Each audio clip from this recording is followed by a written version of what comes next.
موعد يتجدد مع كأس افريقيا تحت 23 سنة والمقامة حاليا في المملكة المغربية. وصلنا إلى مرحلة نصف النهائي. قبل حين منتخب مصر هو الطرف الأول في نهائي كأس افريقيا، منتخب مصر الذي تأهل رسميا إلى دورة الألعاب الأولمبية باريس 2024 في انتظار أن تكتمل الفرحة بتأهل المنتخب المغربي إن شاء الله كذلك للأولمبياد وإلى المباراة النهائية. هكذا هي الأجواء في المجمع الرياضي الأمير مولى عبد الله بالرباط، وهذا الحضور الجماهيري المميز اليوم، العدد الأكبر الجماهير المساندة للمنتخب المغربي. المغرب الذي يلعب لرابع مباراة على التوالي في الرباط بحكم أنه هو المتصدر لمجموعته الأولى، وبالتالي يواجه اليوم المنتخب المالي الذي كان وصيفا للمجموعة الثانية التي تصدرتها قبل مصر. مشاهدينا الكرام، إذا دخول اللاعبين إلى أرضية الميدان، نتذكر وإياكم المباراة الثالثة كانت شكلية، ورغم ذلك المغرب فاز باللاعبين الاحتياطيين، وكانت الفرصة لإراحة الأسماء الأساسية التي لعبت المباراة الأولى أمام غينيا والمباراة الثانية أمام غانا. فكان من اللزام على المدرب عصام الشرعي إراحة اللاعبين تحسبا لهذه المباراة. الآن عودة كل الأسماء الرسمية التي تألقت خاصة في المباراة الثانية أمام المنتخب الغاني. إذا دخول اللاعبين، عزف النشيد الوطني المغربي، قبل ذلك عزف نشيد مالي، وبعدها ستكون ضربة البداية لنصف النهائي الثاني هنا في المغرب كأس افريقيا تحت 23 سنة.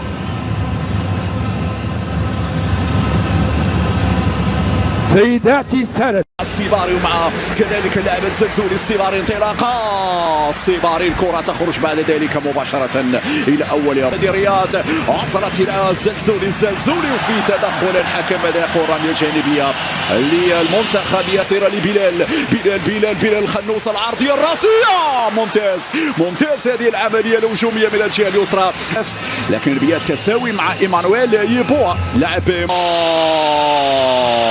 علاء بالعروش. لا لا لا لا لا لا لا لا لا هنا الفعل وردة الفعل من اللاعب المالي، وردة الفعل من عبد الصمد الزلزولي. نطلب الهدوء أكثر والتركيز على اللعب أكثر، وعدم الدخول في استفزازات من شأنها أن تجعل الحكم يخرج البطاقات. الزلزولي استلم الكرة، الزلزولي يتقدم، الزلزولي العمل الفردي. شادي رياض يلعب لبلال الخنوس، أنيس بقراوي مع بلال الخنوس، أمير شحدة ممتازة، فيها جول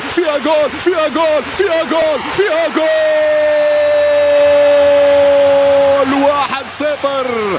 الأسود تزهر في هذه اللحظات، الأسود تزهر في هديرتنا. المغاربة يسجلون، يتقدمون 1-0 هنا في المجمع الرياضي. جملة تكتيكية من أروع ما يكون، جملة فنية من أروع ما يكون، لعبت بلمسات بفنيات. 1-0 هنا تفوق للمنتخب المغربي. سيشاهد الإعادة من جديد، جملة تكتيكية، جملة فنية من أروع ما يكون. هنا تمرينات، وانت في نهاية موسم، فترة إجازة، فترة عطل، فترة التفكير كذلك في الانتقالات بين نادي وآخر، لكن هنا التركيز كله والتفكير كله هنا بين يا سونغاري في التمركز وفي طلب الكرة وفي التموضع. نعم، جيد ورائع. بإمكان المنتخب المغربي يستفيد النهائي في تلك الدورة 2004 اللي نظمت. وصلت الكرة على الجهة اليسرى، إمكانية التسديد أمام حارس المرمى. هنا يسجل الجول الأول لفائدة المنتخب المغربي. لعبة جماعية رائعة جدا. المساعدين كذلك، نتحدث أيضا عن غريب أمزين، يعتبر أيضا واحد من المساعدين.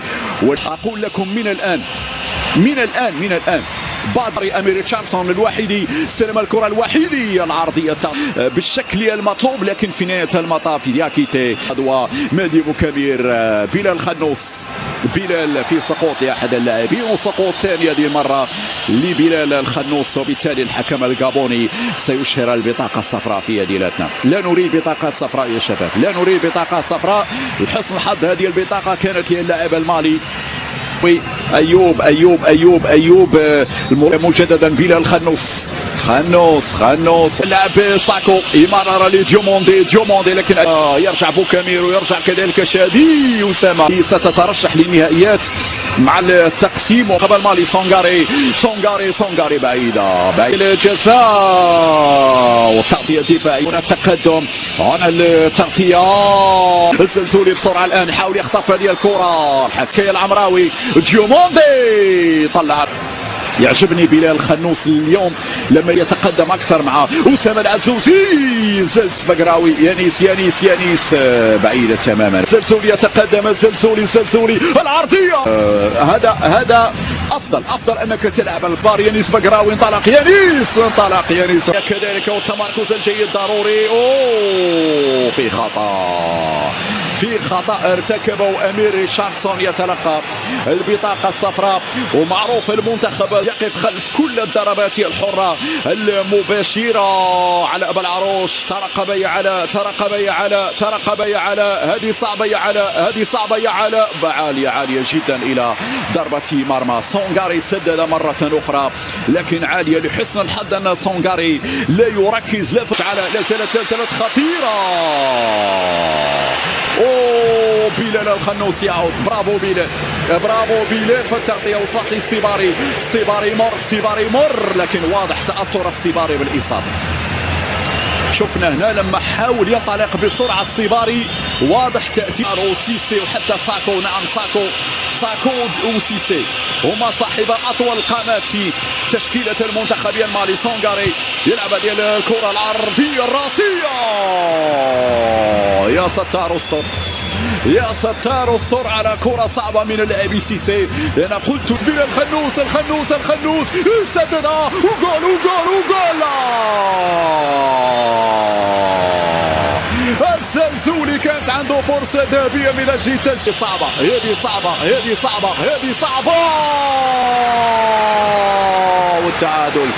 والتعادل عن طريق اللاعب جامبو يسجل بعد أخطاء متكررة من وسط الميدان ومن خط الدفاع. هو جامبو يسجل هدف التعادل. قلت ولو تتذكرون المنتخب المغربي إذا يواصل اللعب بهذا الشكل سيتقبل هدف. لا يمكن المنتخب المغربي أن يتراجع بهذا الشكل بهذا السيناريو المخيف بهذا السيناريو المقلق. العودة للخلف. إن الله وملائكته يصلون على النبي يا أيها الذين آمنوا